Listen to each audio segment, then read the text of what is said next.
Hello everyone, this is Shivam Singh Rajawat और आप मुझे देख रहे हैं पीसीएस मेंटर्स पर। आज हम हिस्ट्री का एक इंपॉर्टेंट टॉपिक डिस्कस करेंगे, जनरली राजपूत डायनेस्टीज़। और चूंकि राजपूत डायनेस्टीज़ बहुत हैं, इसमें समझ में हमें चीज़ें देरी से आती हैं क्योंकि हमने इसको पढ़ा ही बहुत कम है। टॉपिक इंटरेस्टिंग होने वाला है। अब मैं ये मान के चल रहा हूँ, राजपूत डायनेस्टी आप जब पढ़ रहे हैं, जब इससे पहले प्री मेडिवल के मेरे एटलीस्ट 3 वीडियोज़ जो पढ़े हैं इस चैनल पर, वो आपने ऊपर के 3 देख लिए हैं, तब आपको चीज़ें यहाँ पर समझ में आएंगी। फिर भी मैं आपको बता देते चल रहा हूँ कि लगभग 550 एडी के बाद, अब इसमें अब मैं देखो 550 एडी के तक ये इस एरिया से, यानी कि मगध के एरिया से जो गुप्त शासन था वो ख़त्म हो जाता है। फिर थोड़ा हर्षवर्धन आता है शासन पे। हर्षवर्धन लगभग 647 सी तक शासन करेगा और कह सकते हैं उत्तर भारत को एक यूनाइट करके उसने रखा काफ़ी समय तक। लेकिन हर्षवर्धन की जब मृत्यु 647 में हो जाती है, उसके बाद कोई भी ऐसी शक्तियाँ नहीं थी जो उत्तर भारत को यूनाइट करके रख पाता। उसके बाद छोटी छोटी राजपूत किंगडम्स आते हैं अस्तित्व में और उत्तर भारत का राजनीतिक तौर पे, सांस्कृतिक तौर पे विभाजन हमें दिखता हुआ लगता है। तो उसमें ये, अगर हम इन सारी शक्तियों की बात करें तो इनमें से शुरुआती दौर में गुर्जर प्रतिहार ही एक मात्र ऐसी शक्ति थी जो उन्होंने 7th सेंचुरी, मेरे इन वर्ड को फोकस करना, उन्होंने 7th सेंचुरी में, यानी कि 7वीं शताब्दी में, दैट मीन 600 प्लस में उत्तर भारत को काफ़ी हद तक राजनीतिक एकता में परोया था, यानी कि काफ़ी बड़े एरियाज में उन्होंने शासन किया था। अब हमें चूंकि ये भी पता है कि गुर्जर प्रतिहार यहाँ के और पाल यहाँ के और राष्ट्रकूट इस एरिया के, इन्होंने क्या है लड़ाइयाँ लड़ी थी किसको लेकर, इस गद्दी को लेकर, कन्नौज के एरियाज को लेकर। ठीक है, तो गुर्जर प्रतिहारों ने अपना शासन ये कन्नौज इतने बड़े एरियाज में फैला रखा था। और बाद में जब गुर्जर प्रतिहार टूटेंगे तो फिर धीरे धीरे ये जो चंदेल हैं, कलचुरीज हैं, गढ़वाल हैं, इनका उद्भव में होता हुआ दिखाई देता है। यानी कि सबसे बड़ी पावर उस समय गुर्जर प्रतिहार से। आइए शुरुआत करते हैं इनके बारे में। देखिए, कक्कुक के घटियाली अभिलेख, एक घटियाली में एक अभिलेख मिला है, वो कक्कुक का है, कक्कुक व्यक्ति का नाम है। उसमें गुर्जर प्रतिहारों को ब्राह्मण कहा गया। तो प्रतिहारों को क्या कहा गया, ब्राह्मण्स। ठीक है, सबसे पहले अगर हम बात करें कि किस अभिलेख में गुर्जर प्रतिहारों का उल्लेख मिलता है तो वो है ऐहोल इंस्क्रिप्शन। ऐहोल अभिलेख हमें पता है किसने लिखवाया था, ये पुलकेशिन सेकंड का है और रवि कीर्ति इसका जो मंत्री हुआ करता था उसने इस अभिलेख को लिखा था, और संस्कृत में, संस्कृत का विद्वान था रवि कीर्ति, राइट। तो सबसे पहली बात है कि सबसे पहले गुर्जर प्रतिहारों का उल्लेख ऐहोल में मिलता है। क्वेश्चन अगर ये पूछा जाए कि प्रतिहार कौन थे, उनका उद्भव कहाँ से, तो ब्राह्मण से, और इस बात की जानकारी हमें कहाँ पे मिलती है, कक्कुक की। अब याद कैसे करेंगे, देखो कक्कुक से हमें याद होता है कुक्कुर, कुक्कुर मतलब दैट मीन्स कुत्ता, तो कुक्कुर घटियाल, तो कुत्तरों के साथ भी हमें घटिया रवैया नहीं अपनाना चाहिए, ऐसे याद करेंगे। इसके अलावा हर्षचरित्र में, जो कि बाण भट्ट ने पुस्तक लिखी थी हर्षचरित्र, है ना, हर्षवर्धन का जो राजकवि था, उसने भी गुर्जर प्रतिहारों का उल्लेख अपनी पुस्तक में किया है। अगर हम बात करेंगे तो ये 3 टेक्स्ट में गुर्जर प्रतिहारों का मेंशन हुआ है, एक टेक्स्ट में और 2 इंस्क्रिप्शन में। पहला इंस्क्रिप्शन ऐहोल इंस्क्रिप्शन और दूसरा इंस्क्रिप्शन कौन सा है, कक्कुक में, जिसमें ब्राह्मणों की बात कही गई है। टोटल 26 ब्रांचेस थी। सबसे जो ओल्डेस्ट ब्रांच थी वो थी मंडोर की, मंडोर यानी कि आधुनिक जोधपुर में। इसके अलावा मंडोर से फिर नई ब्रांचेस बनी, जैसे भीनमाल यानी कि जालोर में राजस्थान, उज्जैन यानी कि मालवा, और कन्नौज में इनकी ब्रांचेस बनती हैं। अगर हम बात करें इनका जो फाउंडर है प्रतिहारों का, वो है आर्यपुरोष हरिश्चंद्र ब्राह्मण। पूरा नाम क्या है, आर्यपुरोष हरिश्चंद्र ब्राह्मण, ठीक है ना। तो हरिश्चंद्र ब्राह्मण याद रखिएगा। लेकिन बाद में, अभी शुरुआती दौर इनका जो ओरिजिन है ब्राह्मण है, लेकिन बाद में धीरे धीरे अपने आप को, जो क्षत्रिय कुल होता था उससे ये अपने आप को एसोसिएट कर लेंगे, मोस्टली लक्ष्मण से। देखते हैं आगे। अब आता है इनका पहला शासक, वो है नागभट्ट। तो सबसे पहले स्थापनाकर्ता कौन है, नागभट्ट। गुर्जर प्रतिहारों की स्थापना कब हो रही है, 730 से 756 में तक इसका शासनकाल था। इसने भीनमाल यानी कि जालोर और उज्जैन ब्रांचेस की इसने स्थापना करी थी, किसने, नागभट्ट ने। इसी वजह से नागभट्ट को हम स्थापना करता मानते हैं गुर्जर प्रतिहार वंश का। इसकी जो राजधानी थी, पहले शुरुआत में ये मंडोर थी, फिर इसने राजधानी अपनी ट्रांसफर करी, मेड़ता लेके गया, और मेड़ता से लेके गया कहाँ पे, भीनमाल, भीनमाल यानी कि जालोर में। तो सीधी सी बात है, राजधानी का ट्रांसफर क्रम क्या है, मंडोर, मंडोर से मेड़ता, मेड़ता से भीनमाल। क्रम ये इसकी राजधानी का नहीं पूछा जाता, बस ये पूछ सकता है कि इसमें कौन सी उसकी राजधानी नहीं थी। इसके बाद ग्वालियर इंस्क्रिप्शन जो है मेहर भोज का आता है। मेहर भोज सबसे प्रतापी शासक हुआ था इसका गुर्जर प्रतिहार वंश का।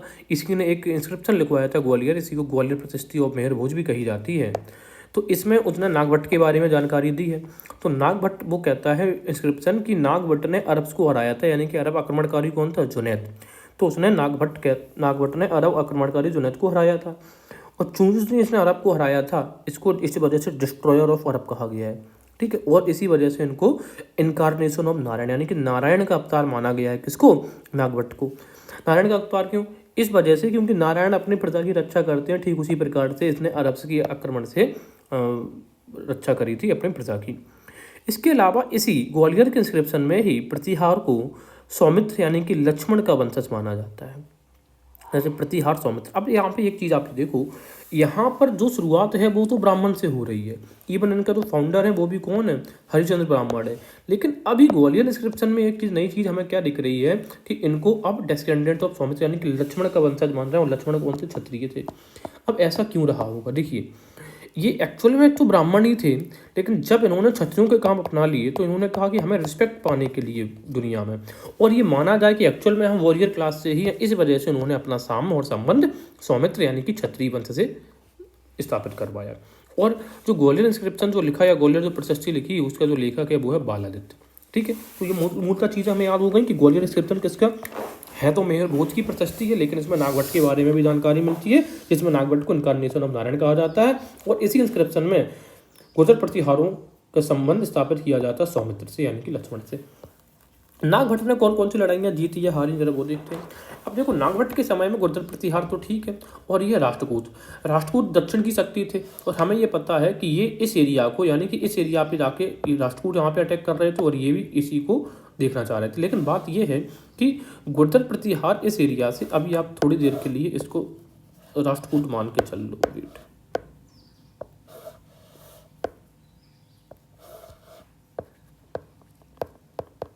राष्ट्रकूट, तो देखो गुर्जर प्रतिहारों का और राष्ट्रकूटों का हम क्या देखेंगे कि इनका जो संघर्ष है वो त्रिपक्षीय संघर्ष कन्नौज की गद्दी के लिए, इस एरिया के लिए तो हुआ था, लेकिन इससे पहले आपस में इन दोनों की लड़ाइयाँ थी।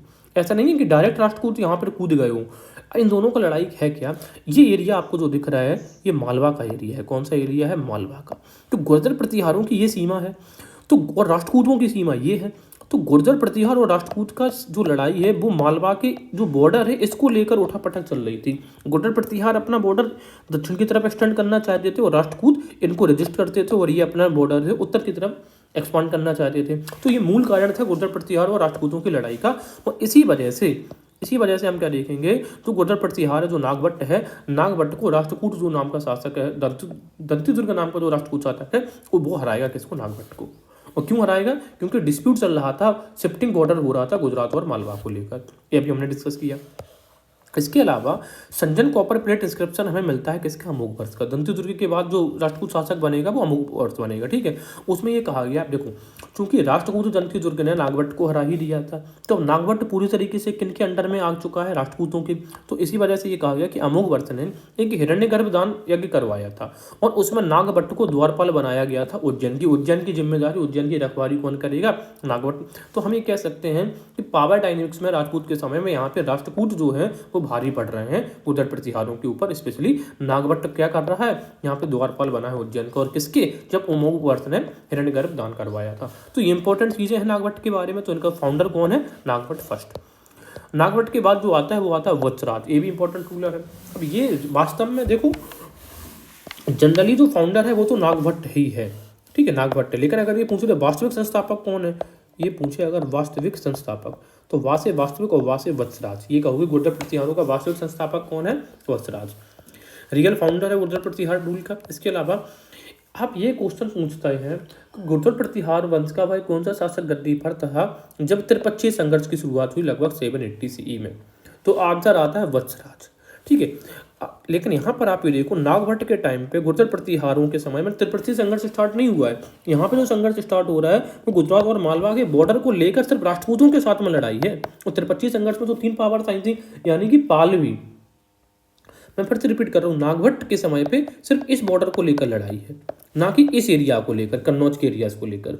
कन्नौज के एरियाज को लेकर लड़ाई स्टार्ट हो गई, और जो वास्तविक संस्थापक है वत्सराज उसके समय में। तो गुर्जर प्रतिहार भी इस एरिया की तरफ मूव करेंगे, और दक्षिण की शक्ति ये राष्ट्रकूट इस साइड आएंगे, और ये जो पाल है ये भी यहाँ पर आकर अटैक करने की कोशिश करेंगे ही करेंगे। राइट, तो ये चीज़ हमने देखी।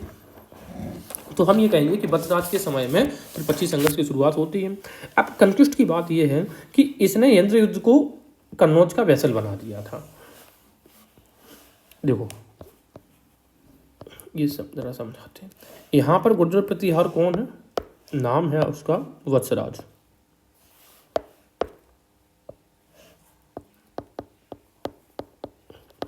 राष्ट्रकूट शासक है ध्रुव। और ये जो एरिया है ये वाला कन्नौज मान के चल लो, ये गद्दी है खाली। हुआ ये वत्सराज अटैक करेगा कन्नौज के एरिया पे, और यहाँ पे जो शासक बना देगा वो बना देगा इंद्रायुध को। इंद्रायुध को, ठीक है। इंद्रायुध को जब ये शासक बनाएगा तो यहाँ पे जो शासक है धर्मपाल, कौन है? धर्मपाल। धर्मपाल इस चीज़ को ऑब्जेक्शन करेगा और धर्मपाल अटैक करने आएगा, यानी कि इंद्रयुध को गद्दी से हटाने आएगा। तो वत्सराज तो यहीं पर है अभी, वत्सराज धर्मपाल को हरा देगा। तो इस तरीके से हम ये देखेंगे कि वत्सराज ने किसको हराया? धर्मपाल को। अब हुआ, और धर्मपाल को हराया तो था, साथ में 2 छत्र भी इससे लेकर वापस आ रहा था, ठीक है। लेकिन इसी समय पे आप देखो वत्सराज यहाँ से लड़के वापस लौट रहा है इस एरिया में, राइट, ये सुन लो। लेकिन ये से ध्रुव को ये पता है कि वत्सराज की सेना थकी हुई है, इसी का फायदा उठा के वत्सराज जाएगा, और सॉरी ध्रुव जाएगा और वत्सराज को इस एरिया पे चेकमेट देगा, यहाँ पे लड़ाई करेगा और यहाँ पे वत्सराज को वो हरा देगा। और इसके जो 2 छत्र थे जो इसने धर्मपाल से लिए थे वो भी अपने यहाँ ध्रुव लेकर आएगा। और गंगा और यमुना, चूंकि इसने जो लड़ाई लड़ी थी वो गंगा यानी कि प्रयागराज में लड़ाई लड़ी थी ये ध्रुव ने और वत्सराज ने, तो गंगा यमुना दोआब में लड़ाई लड़ी थी। इसी जीत के उपलक्ष्य में इसने अपना जो एम्बलम है वो गंगा यमुना को बनाया था। और वत्सराज को डर के यानी कि अपनी शरण लेनी पड़ी थी राजपूताना के डिजर्ट्स में। तो ये इंपॉर्टेंट चीज़ें हमने यहाँ पर देखी, राइट। तो अब हम यहाँ पर क्या देख रहे हैं? तो वत्सराज ने इंद्रायुध को बिठाया था कन्नौज की गद्दी पर। इसका ऑब्जेक्शन किया किसने? धर्मपाल ने। धर्मपाल को हरा दिया उसने, कहाँ पे? प्रयाग में, और उसके 2 छत्र वहाँ से ले लिए। लेकिन जब वो वापस आ रहा था तो राष्ट्रकूट शासक ध्रुव ने भी अटैक किया प्रयाग के ऊपर और 2 अमरेला उससे छीन के ले आया, और वत्सराज को कहाँ पे शरण लेनी पड़ी थी? राजपूताना में। ये अभी डिस्कस किया। अगर हम प्रयाग की बात करें, प्रयाग की, तो following Kannauj victory Vatsaraja assumed the title Ranahasti and minted the coins wearing the title Srihasti. देखो वत्सराज ने कहाँ पे? प्रयाग में लड़ाई लड़ी थी और यहीं पर उसने किसको हराया था? धर्मपाल को हराया था। तो इसी उपलक्ष्य में उसने अपने आप को एक टाइटल दिया रणहस्ती। रणहस्ती मतलब होता है हाथी, रण का हाथी। और एक जो टाइटल स्पेशल प्रकार के कॉइन चलाए थे उन पर भी यही टाइटल लिखा होता था, श्री रणहस्ती। अब याद कैसे करेंगे? देखो कोई वत्स है, वत्स का मतलब होता है बच्चा, तत्सम वर्ड है वत्स, बच्चा का। तो बच्चे को आपने रण में उतार दिया, तो हस्ती और वत्स, हाथी का बच्चा, इस तरीके से। अच्छा, इसके अलावा पृथ्वीराज विजय में इस चीज़ को मेंशन किया गया है कि दुर्लभ राय चौहान जो कमांडर था किसका? वत्सराज का, उसने अपनी तलवार गंगा और जहाँ पर गंगा और ओशियन यानी कि बंगाल की खाड़ी जहाँ पे ये दोनों मिलती है वहाँ पर इसने अपनी तलवार धुली थी। This indicates their expansion up to Bengal. कहने का मतलब ये है कि देखो जनरली गुर्जर प्रतिहारों का शासक तो ये है, लेकिन गंगा मिलती कहाँ पे है? ओशियन से, इस एरिया में। तो कह रहे कि अब दुर्लभ राय ने अगर यहाँ पर अपनी तलवार धुली थी, डेट मीन गुर्जर प्रतिहारों का जो एक्सपांशन है वो यहाँ तक हो गया था, इस बड़े एरिया में हो गया था, राइट। कहने का मतलब यही है पृथ्वीराज विजय में। तो ये चीज़ें हमने देख ली। Sanjan copper plate inscription, sorry. तो वत्सराज के बाद अब कौन शासक आएगा? नागभट्ट द्वितीय। नागभट्ट द्वितीय में हम देखेंगे कि कंक्विस्ट क्या है, इसने कौन सी विजय हासिल करी। इसने धर्मपाल को हराया कहाँ पे? बैटल ऑफ मुद्दागिरी में, ठीक है। अब देखो मुद्दागिरी में DD2 आ रहा, तो कुछ ने लड़ी से लड़ाई मुद्दागिरी वाली नागभट्ट सेकंड ने। मुद्दागिरी प्राचीन नाम है, नया नाम है मुंगेर। और जब इन्हें मुद्दागिरी को पे हराया मुंगेर में, और ये है और कन्नौज को अपनी कैपिटल बनाया, ठीक है। अब इसका इंपॉर्टेंस जरा समझो आप मैप के माध्यम से। देखो मुंगेर समयर कहीं यहाँ पर है और गुर्जर प्रतिहार यहाँ पर है। मुझे बताओ मुंगेर जो है या मुद्दागिरी वो पाल वंश के नज़दीक है कि वो गुर्जर प्रतिहार से? ऑब्वियसली सी बात है, पाल वंश के नज़दीक है। तो किसी ने उसी के गढ़ में आके हराया। गुर्जर प्रतिहारों की शक्ति की आप कल्पना करो, वो कितना फील्ड्स बैटल उस समय लड़ रहे थे, कितना डोमिनेट कर रहे थे बैटल फील्ड में, कि उन्होंने पालों के नज़दीक में ही आके मुंगेर में उनको हराया। मुंगेर या मुद्दागिरी। तो पूछा कि मुद्दागिरी का जो युद्ध है वो किस किस के बीच में हुआ था? तो 2 लोग, एक तो नागभट्ट सेकंड और दूसरा ये है धर्मपाल। अब जब मुद्दागिरी के युद्ध में पालों को हरा दिया गया तो पालों ने अपने शत्रु को समय के लिए नीचे डाल दिए। अब इसने कन्नौज की गद्दी पर अटैक मतलब कन्नौज पर अधिकार जमा कर लिया, क्योंकि पालों की शक्ति चैलेंज करने वाली तो थी नहीं, और इसने अपनी सेकंड कैपिटल बना लिया, किसको? कन्नौज को। तो क्वेश्चन कई बार पूछा जाता है कि किस व्यक्ति ने कन्नौज को दूसरी राजधानी बनाया था, तो आंसर आपका क्या होगा? एक ही होगा, नागभट्ट सेकंड। अब याद करना है अगर आपको, देखो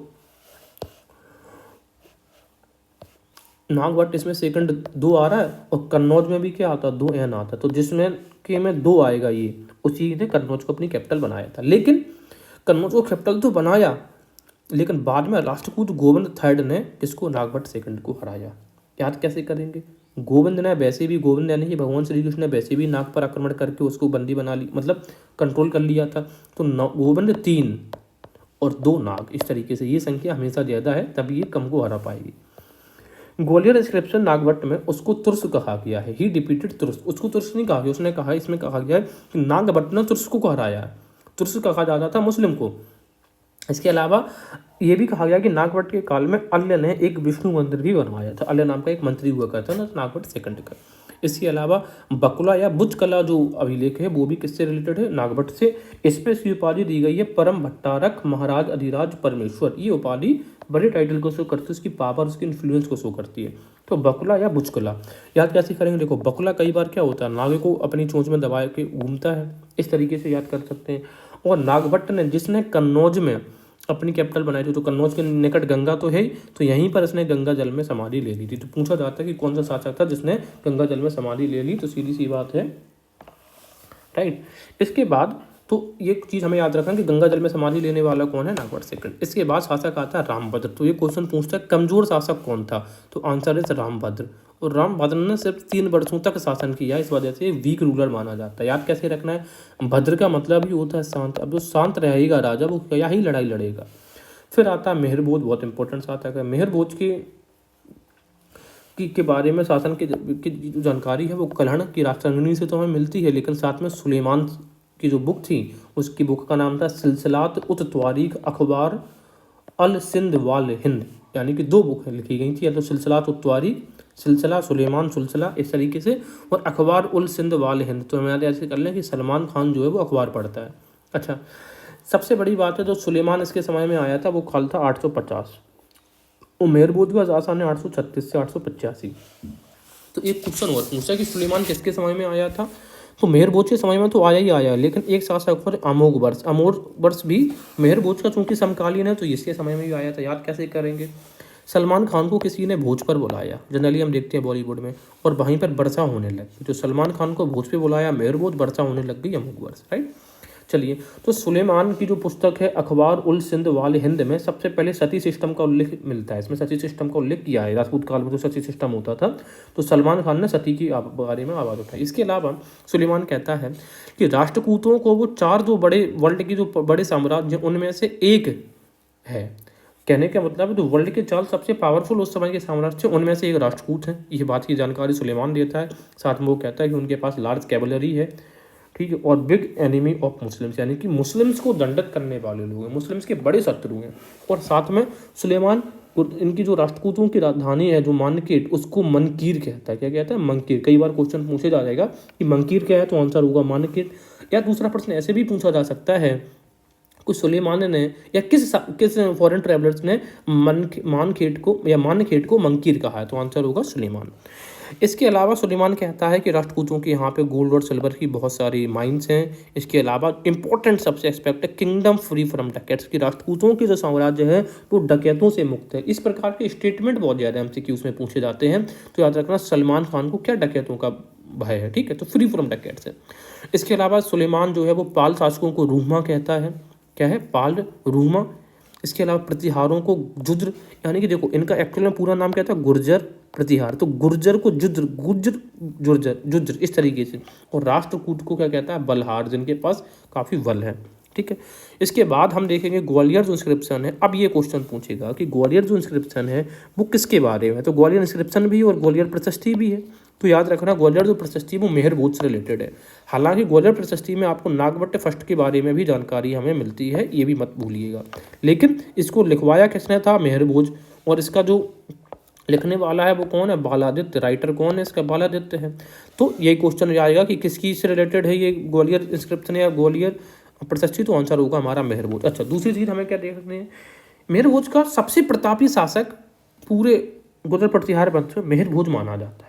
मतलब जो व्यक्ति भोज कराता था उसी को सबसे प्रतापी माना जाता है, ऐसे याद रख लो। चलिए ग्वालियर इंस्क्रिप्शन में की अगर हम बात करें, ग्वालियर इंस्क्रिप्शन में सबसे पहले जो एपिग्राफिक एविडेंस है जीरो का, वो हमें ग्वालियर इंस्क्रिप्शन में ही देखने को मिलता है। First epigraphic evidence of zero is witnessed in Gwalior inscription. ठीक है, अभिलेख ये साच की बात कर रहे हैं। जीरो का सबसे पहला, किसी पुस्तक में वर्णन की बात नहीं हो रही है, किसी अभिलेख में पहली बात वर्णन की बात है ग्वालियर इंस्क्रिप्शन में। इसके अलावा मेहर भोज की उपाधियां थी एपिथेट, आदि, वरहा और दूत। तो ग्वालियर इंस्क्रिप्शन में ही हमें इसकी उपाधि का वर्णन मिलता है, आदि वरहा। अब पहला क्वेश्चन ये पूछा जाएगा कि आदि वरहा किस शासक की उपाधि थी, तो आंसर इस मेहर भोज की। अब याद हम कैसे करेंगे, देखो कोई व्यक्ति ना, जैसे लड़के होते हैं आजकल भोज के आदी हो गए हैं, भोज खाने के आदी हो गए हैं, तो भोज आदि वरहा। इसके अलावा इसकी एक उपाधि तो ये थी आदि वरहा, जो कि हमें मिली है ग्वालियर इंस्क्रिप्शन से, लेकिन एक उपाधि है प्रभास, ये मिली है दौलतपुर इंस्क्रिप्शन से।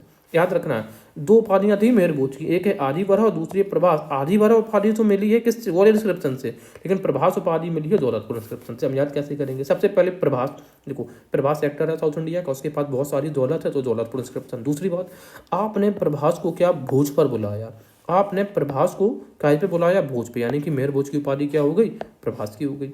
ठीक है, तो दो उपाधियां हमने देख ली। इसके अलावा इसने सिर्फ आदि वरहा की उपाधि ही धारण नहीं की थी, आदि वरहा नाम के जो कॉइन थे इसने वो भी चलाए थे। जनरली वो आदि वरहा द्रव्य कॉइन थे, जो कि द्रव्य का मतलब है गोल्ड कॉइन्स होते थे। तो आदि वरहा प्रकार के सिक्के किसने चलाए थे? जिसकी उपाधि थी आदि वरहा। तो आदि कौन? भोज खाने का आदि, तो मेहर भोज, और वो कैसे? गोल्ड के सिक्के चलाएगा, द्रव्य गोल्ड। इसके अलावा बात करेंगे इसकी कंक्विस्ट की, तो कंक्विस्ट इसने किसको पे विजय हासिल करी, तो सबसे पहले बात है देवपाल से भी ये हारा था, और अमुक वर्ष का जो सामंत था ध्रुव से भी हारा था, यानी कि ध्रुव पावरफुल था, तो दो लोगों से हारा, देवपाल से और ध्रुव से। इसके अलावा इसने हराया किसको? इसने विग्रहपाल का विग्रह ही कर दिया। विग्रह का मतलब भी होता है बटदाना, तो इसने इतना हराया कि उसका विग्रह कर दिया। और नारायणपाल को, तो विग्रहपाल नारायणपाल जो कमजोर रूलर थे पाल वंश के, इनको हराया। एंड राष्ट्रकूट है कृष्णा सेकंड, और कृष्ण द्वितीय जो था राष्ट्रकूट, उसको भी नर्मदा नदी के तट पर इसने मात दी। किसने? मेहर भोज ने। तो हम कैसे याद करेंगे, मेहर भोज ने किसको हराया था? विग्रहपाल नारायणपाल को, तो विग्रह नारायण को हराया और कृष्ण द्वितीय को हरा दिया था, राइट। तो ये चीज़ें हमने डिस्कस करी। अब हम बात करेंगे महेंद्रपाल फर्स्ट के बारे में। महेंद्रपाल फर्स्ट के बाद शासक आएगा महिपाल फर्स्ट, है ना। तो पहले महेंद्रपाल देखेंगे। इसका शासनकाल है 885 से लेकर 910। राजशेखर इसके दरबार का इंपॉर्टेंट कवि था। अब जो क्वेश्चन पूछते हैं कि राजशेखर किसके दरबार में था, कई बार ऑप्शंस में हमें महेंद्रपाल और महिपाल भी दे देते हैं, तो हम महेंद्रपाल पे भी टिक कर सकते हैं, महिपाल पे भी। इसके बाद डिपेंड करता है कि आयोग क्या आंसर्स माने। अगर दोनों में से एक आया तो आप किसी एक पे टिक करो, लेकिन इन केस अभी हम एमसीक्यू जब सॉल्व करेंगे हमें देखने को मिलेगा दोनों को दे देते हैं। चलिए राजशेखर, तो हम कैसे याद करेंगे? सबसे पहले देखो राजशेखर, तो महेंद्र, ये बताओ जो महेंद्र है, महेंद्र जनरली इंद्र का नाम है, महाधन इंद्र है, तो उन्हीं का तो राज है। तो राजशेखर किसके दरबार में? महेंद्रपाल महिपाल के दरबार में। इन्होंने एक पुस्तक लिखी थी कर्पूर मंजरी, प्राकृत भाषा में लिखी गई थी। प्राकृत उस समय जनमानस की भाषा मानी जाती थी। और ये अपनी पुस्तक इन्होंने, अब उनकी जो वाइफ थी अवंती सुंदरी, ठीक है ना, जो कि क्षत्रिय थी। ये राजशेखर ब्राह्मण थे, इनकी वाइफ क्षत्रिय थी, उन्हीं के लिए लिखी थी। कर्पूर मंजरी अवंती सुंदरी के लिए, ठीक है, मंजरी सुंदरी इस तरीके से। और किस भाषा में लिखी गई थी? प्राकृत में। तो आपको प्रकृति से हर चीज मंजूरी चाहिए कि नहीं चाहिए, तो कर्पूर मंजरी। इसके अलावा दूसरी पुस्तक लिखी उन्होंने बाल रामायण और बालचरित, ठीक है। तो राजशेखर की पुस्तक कौन कौन सी है? कर्पूर मंजरी, बाल रामायण और बालचरित। तो बाल वाली जो दोनों चीज़ें हैं वो कैसी हैं? हमारे घर में बाल जो होते हैं, जो बालक होते हैं, उन्हीं का तो राज होता है, ऐसे याद रखेंगे। इसके अलावा उन्होंने पुस्तक लिखी थी विद्यासाल भंजिका और काव्य मीमांसा। विद्यासाल भंजिका जो है वो नाटक है। भंजिका क्या है? साल भर कोई नाटक करता है या नाटक चलता है, तो विद्यासाल भंजिका नाटक है।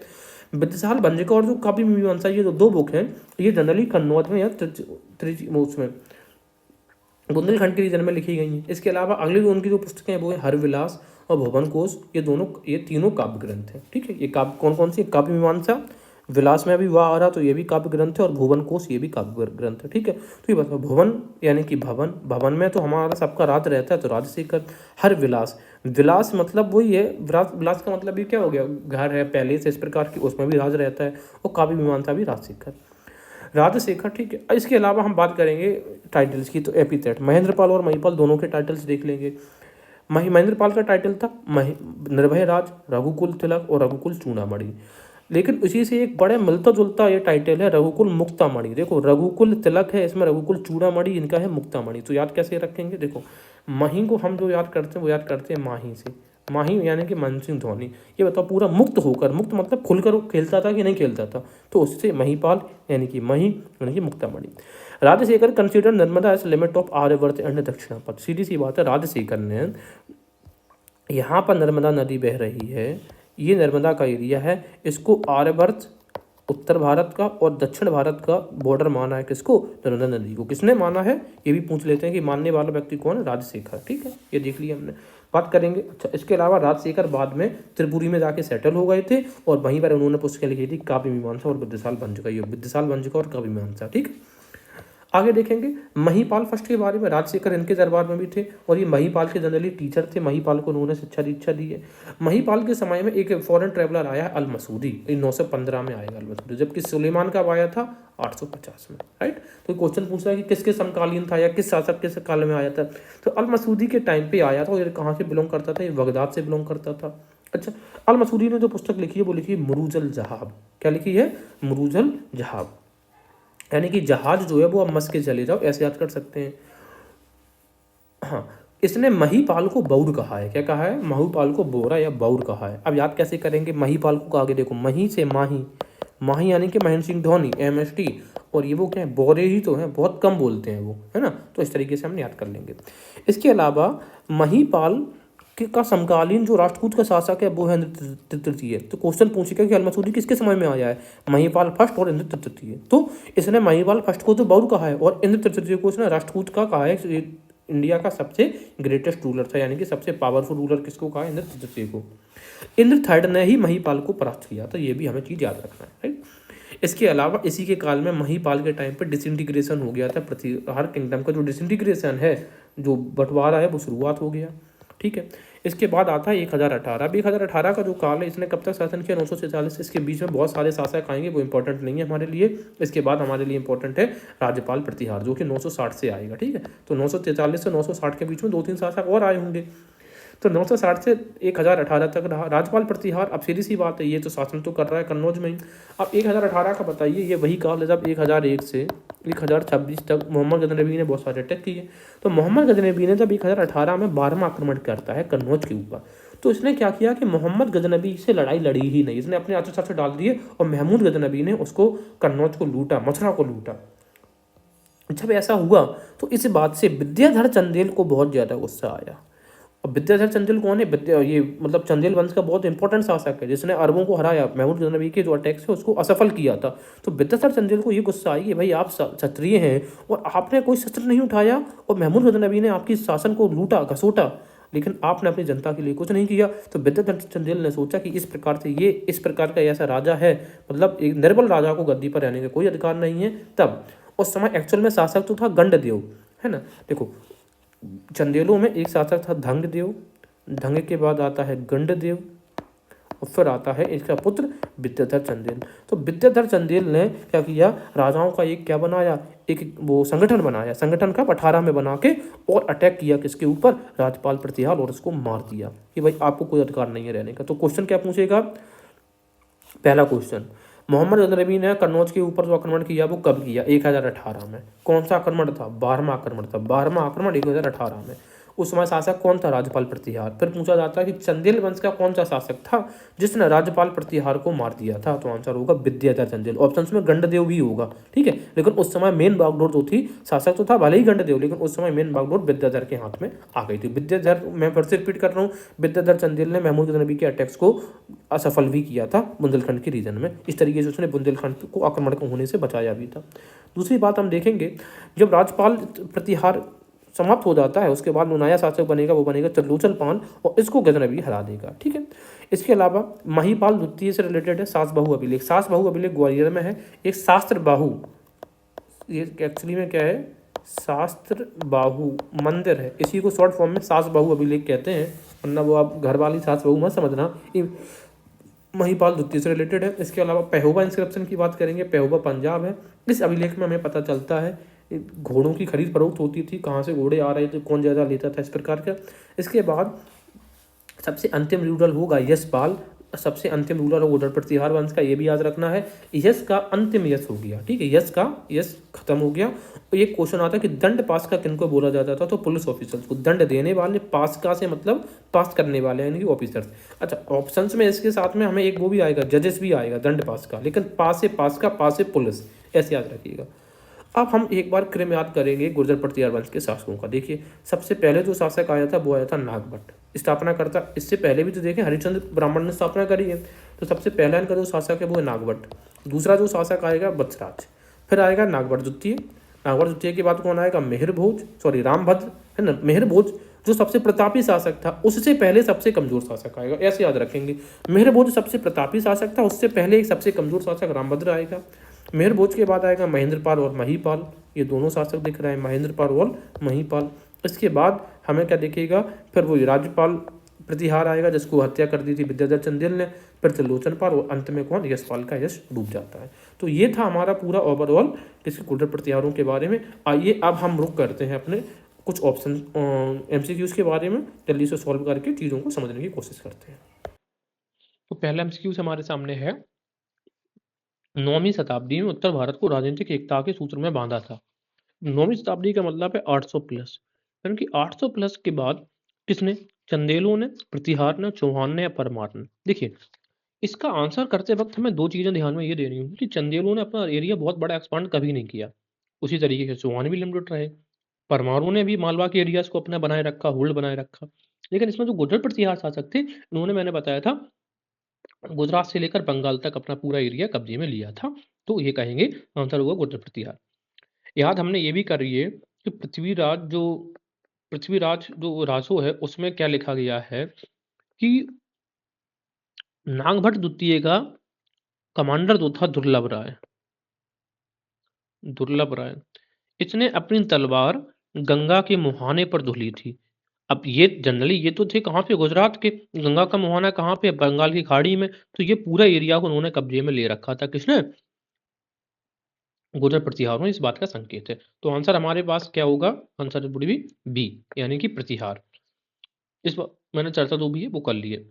इस वंश का जो सर्वाधिक महत्वपूर्ण शासक था वो कौन था, मेहर भोज प्रथम था। इसके बाद मैंने बताया हुआ था भी थे, मेहर भोज के समय में कौन विदेशी शक्ति आया था, सुलेमान आया था 885 डी में। और मेहर भोज का जो समकालीन था वो कौन था, अमुक वर्ष भी था। और सबसे प्रतापी शासक कौन था, मेहर भोज था। इसके अलावा मेहर भोज की दो उपाधियां भी हमें मिलती हैं। एक तो मिलती है हमें आदि वारा, ये ग्वालियर डिस्क्रिप्शन से मिलती है, और दूसरी उपाधि हमें इसकी मिलेगी प्रभास।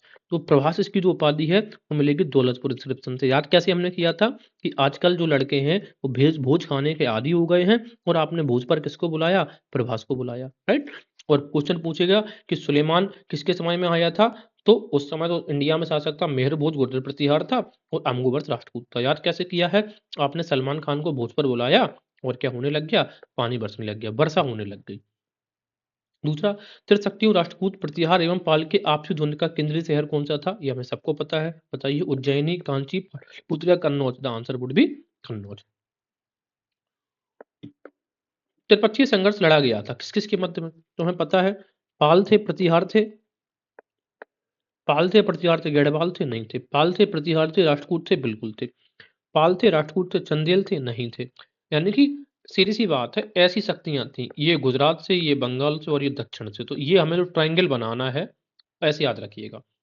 गुर्जर प्रतिहारों की राजधानी क्या थी, ये बताइए, कन्नौज। और इसकी कन्नौज की राजधानी किसने बना दी थी, नागभट्ट द्वितीय ने बनाई थी। नागभट्ट द्वितीय ने बनाई थी, कब बनाई थी, तो आफ्टर बैटल ऑफ मुद्दागिरी। मुद्दागिरी का युद्ध आपको याद है, मुंगेर, ठीक है। और इसने हराया किसको था, डिफीटेड धर्मपाल को हरा के, तब अपनी राजधानी बनाई थी इसने।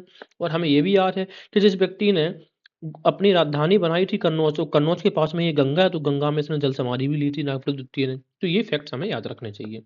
आगे देखेंगे, कौन प्रतिहार शासक नहीं था, मेहरभोज था, बिल्कुल था। नागभट्ट था, बिल्कुल। राज्यपाल, हाँ बिल्कुल था। और राजसिम्हा नहीं था। देखिए, मेहरभोज के बारे में अब डिस्कस करके आए हैं। सबसे प्रतापी शासक हुआ करता था, सुलेमान इसी के समय में आया था। उपाधि थी आदि भारा और प्रभास की।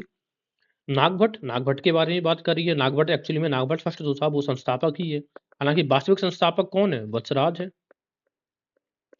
राज्यपाल अब 1018 में जब महमूद गजनवी ने 12वां आक्रमण किया है कन्नौज के ऊपर, तो उसने राज्यपाल ने उसको रजिस्ट नहीं किया। इसी की वजह से तो विद्याधर चंदेल है, विद्याधर चंदेल ने एक संघ बनाकर राज्यपाल की हत्या कर दी, और उसके बाद शासन पर आएगा कौन? त्रिलोचन पाल। त्रिलोचन पाल, तो ये चीज याद रखिएगा। आगे देखेंगे, ग्वालियर प्रशस्ति में किस सम्राट के विषय में ऐतिहासिक जानकारी प्राप्त होती है? रामभद्र के बारे में नहीं, ये सबसे कमजोर शासक था, सिर्फ 3 वर्ष तक उसने शासन किया। वत्सराज के बारे में नहीं, वत्सराज वास्तविक संस्थापक के रूप में ज्यादा जाना जाता है, वास्तविक संस्थापक है। नागभट्ट के बारे में हाँ जानकारी हमें मिलती है, और मेहर भोज। अब ये दोनों ऑप्शन फंस गए, लेकिन ज्यादातर जानकारी हमें मेहर भोज के बारे में मिलती है। मेहर भोज की ही ये प्रशस्ति है। लिखा किसने था इस प्रशस्ति को? बालादित्य ने। किसने? बालादित्य लेखक है। और मेहर भोज को इसी में आदि वारा की उपाधि भी दी गई है, और तुरस्कों को दंडित करने वाला भी कहा गया है। ठीक है, तो आंसर हमारे सामने क्या होगा? डी होगा। आगे देखेंगे क्या है। वत्सराज प्रतिहार वंश का युग शासक था, वास्तविक संस्थापक वत्सराज था, और इसी के समय में त्रिप्रतीय संघर्ष की शुरुआत भी हुई थी। ये किसका पुत्र था? देवराज का पुत्र था। कौन? वत्सराज। नागभट्ट प्रथम गुर्जर प्रतिहार वंश का संस्थापक था, लेकिन वास्तविक संस्थापक कौन है? वत्सराज। रामभद्र प्रतिहार वंश का अत्यंत दुर्बल शासक था। मैंने बताया था कि भद्र, भद्र का मतलब होता है शांत, और राजा अगर शांत रहेगा तो दूसरे उसके कब्जा कर लेंगे। इसने मात्र कितने वर्षों तक शासन किया? 3 वर्षों तक राज किया। मेहर भोज का ग्वालियर अभिलेख प्रतिहारों की उत्पत्ति का संकेत करता है। कहां से करता है? बताया था लक्ष्मण से। शुरुआत में इनका जो जो कक्कुली अभिलेख में जनरली इनको ब्राह्मण की उत्पत्ति माना गया है, लेकिन ग्वालियर जो इंस्क्रिप्शन है उसमें इनकी जो वो लक्ष्मण से, यानी कि सौमित्र, लक्ष्मण का ही पर्यायवाची है, सौमित्र से जन्मे मानते हैं, सौमित्र के वंशज मानते हैं, यानी कि लक्ष्मण से।